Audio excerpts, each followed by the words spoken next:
The idea of living inside a recycled metal box might not sound terribly appealing to most of us, but perhaps the notion's not quite as daft as it sounds. For starters, they're cheap. They're green, and with a little bit of imagination, well, they can be made to look pretty good too. And they might just provide a novel solution to the capital's ongoing housing shortage, as Maxwell Hutchinson discovers. A few weeks ago, this was an empty space. Now it's benefiting hundreds of school children. Difficult as it may be to believe, this sports hall behind me started life as a series of sea containers. What's so exciting for me as an architect is to find building modules that have had a life elsewhere and which can be reused in such a useful and economical way. David Boyle is the head teacher here at Dunraven School. He was impressed by the idea of reusing materials and decided to commission the first ever sports hall made from containers. We wanted something that would be striking, that would make a statement, but also would fit in with the young people's desire for sustainable buildings and sustainable futures, really. And what do the children feel about it? They are in awe of it, and you can see the wonder on their faces. It's bigger than they thought it was going to be on the inside, and the colours are really powerful. Do you think it works, seeing different colours through? I think they were very clever because it's energy efficient and it's good for the environment. The fact that they've been used already and then we're using them again for something else that's a completely different idea is just really special, and we're the only ones who have it.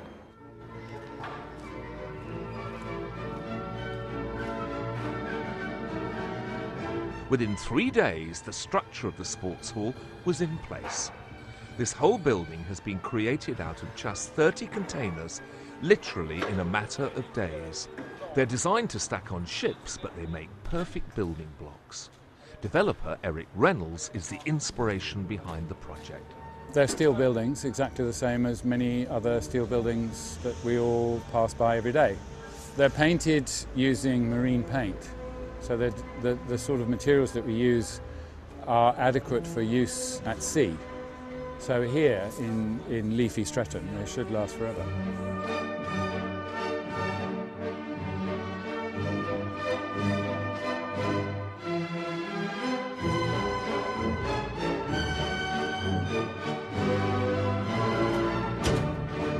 Using these sea containers to build buildings works out at 2/3 the cost of using traditional building methods. For anybody on a tight budget, this is a great way of getting what you want without spending a fortune. The costs was remarkably reduced compared with what it might have been had we gone for a more traditional build. How much did it cost? About 1.2 million in total, which for a building of this size and quality is remarkable. And it probably wouldn't have been anything like as striking.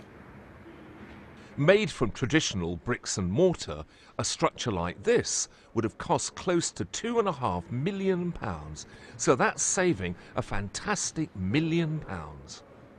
What are the benefits of using a system like this? The speed was really important to us because it meant it could go up over a period of time that wouldn't disrupt the running of the school. And in effect, the children almost left school one day, came in the next, and it was here. I come out my house every morning to walk to school and I see this great, big, funky, colourful building and I say, oh look, that's my spot, so I'm quite proud of it. I'm proud of it because it's unique and it's the first one ever, and I get to be a part of that.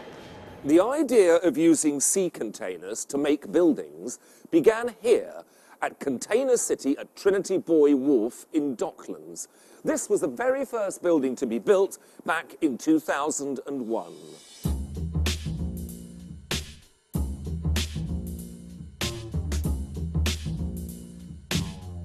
It was an inspired idea, and Eric soon realised that this isolated site on the south bank of the Thames, opposite the Millennium Dome, had enormous potential.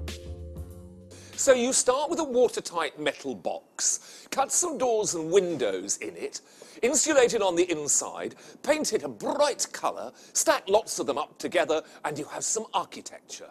We are set up to provide space for people in the creative industries, artists, designers and so on. And true or not, they tell us they don't have a huge amount of money. So in order to square the circle of how do we afford to build space that they can afford to rent, we had to look for the least expensive, repeatable solution which seems to be the container.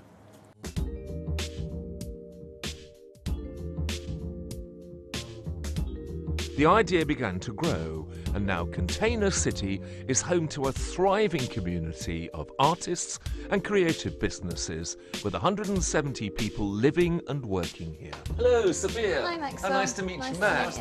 Designers Sophia and Matt run their company from a studio made out of 3 containers here at Trinity Wharf.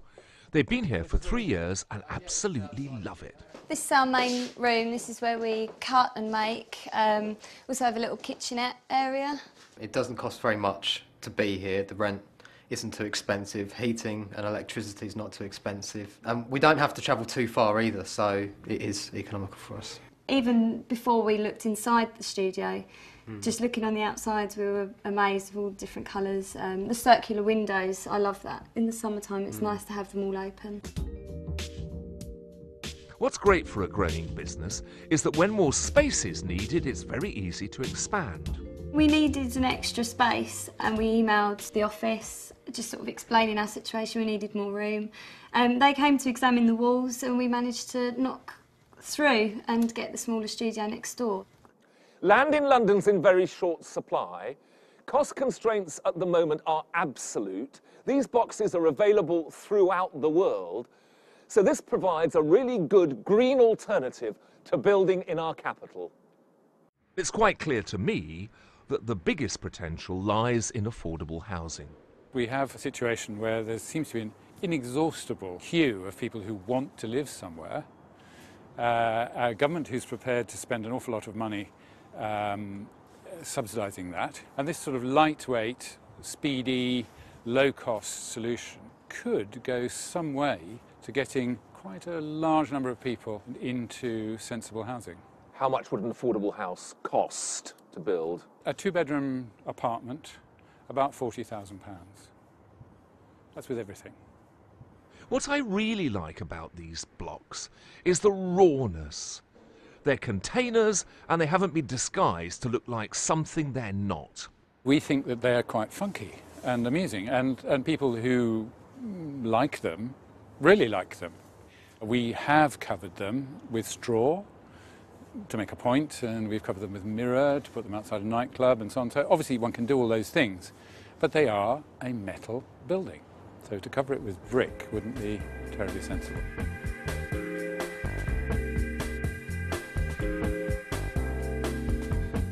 With 20 of these containers being made in China every 3 seconds, there's plenty of scope for more buildings just like these.